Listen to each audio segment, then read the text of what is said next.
పింఛను తీసుకునే వారికి షాక్. వారందరికీ పింఛన్లు రద్దు, ఇకపై డబ్బులు ఇవ్వరు. ఎన్టీఆర్ భరోసా పథకం కింద అనర్హులైన దివ్యాంగులు, ఆరోగ్య పింఛనుదారులను ఆంధ్రప్రదేశ్ ప్రభుత్వం తొలగిస్తుంది. పింఛన్లలో అక్రమాలు జరిగాయని గుర్తించి పంచాయతీరాజ్ శాఖ అధికారులు చర్యలు చేపట్టారు. జనవరి నుండి తనిఖీలు నిర్వహించి అనర్హులను నోటీసులు జారీ చేస్తున్నారు. వైకల్యం 40% కన్నా తక్కువ ఉన్నవారికి పింఛన్లు రద్దు కానున్నాయి. ఈ ప్రక్రియను ఈ నెల 25 నాటికి పూర్తి చేయాలని ఆదేశించారు. ఈ వీడియోని ఎక్కడా స్కిప్ చేయకుండా పూర్తి వరకు చూడండి. అలాగే ఈ వీడియో కానీ మీకు నచ్చినట్లయితే మీ ఫ్రెండ్స్కి, ఫ్యామిలీ మెంబర్స్కి షేర్ చేయండి. వాళ్ళకి ఇన్ఫర్మేషన్ యూస్ అవ్వచ్చు. అలాగే ఒక చిన్న లైక్ చేసి మా ఛానల్ ఎంకరేజ్ చేయండి.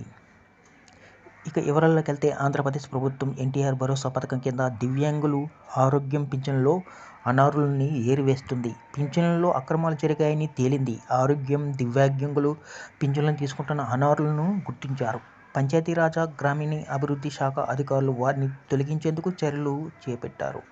జనవరి నుండి ఇప్పటి వరకు తనిఖీలు చేయగా అనర్హులైన వారికి నోటీసులు జారీ చేస్తున్నారు.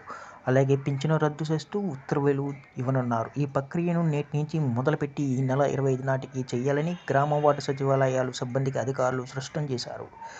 వైద్యులు ధృవీకరణలో 40% కన్నా తక్కువ వైకల్యం ఉన్న వారికి పింఛన్లు రద్దు కానున్నాయి. 40% కంటే ఎక్కువ వైకల్యం ఉండి తీవ్రమైన అనారోగ్యం లేని వారికి పింఛను 15,000 నుంచి 6,000కు తగ్గుతుంది. దివ్యాంగులు కానివారు 40% కంటే తక్కువ వైకల్యం ఉండి రద్దులు కేటగిరీలోకి వచ్చేవారికి పింఛను 4,000కు మారుతుంది. కొత్త సదరం ధృవీకరణ పత్రాలు గ్రామ వార్డు సచివాలయాల్లో ఉచితంగా ఇస్తారు. వైద్యులు ధృవీకరణలో నిర్దేశించిన దానికంటే తక్కువ వైకల్యం ఉంటే పింఛను ఆగిపోతుంది.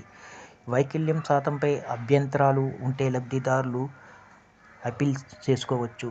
ఈ ఏడాది జనవరి నుండి అధికారులు ఆరోగ్యం, దివ్యాంగుల పింఛన్లకు సంబంధించి తనిఖీలు చేశారు.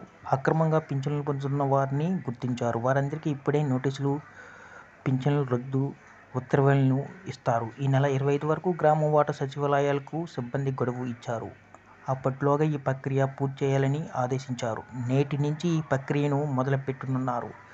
ఈ వీడియో కానీ మీకు నచ్చినట్లయితే ఒక లైక్, సబ్స్క్రైబ్ చేయడం మాత్రం మర్చిపోకండి.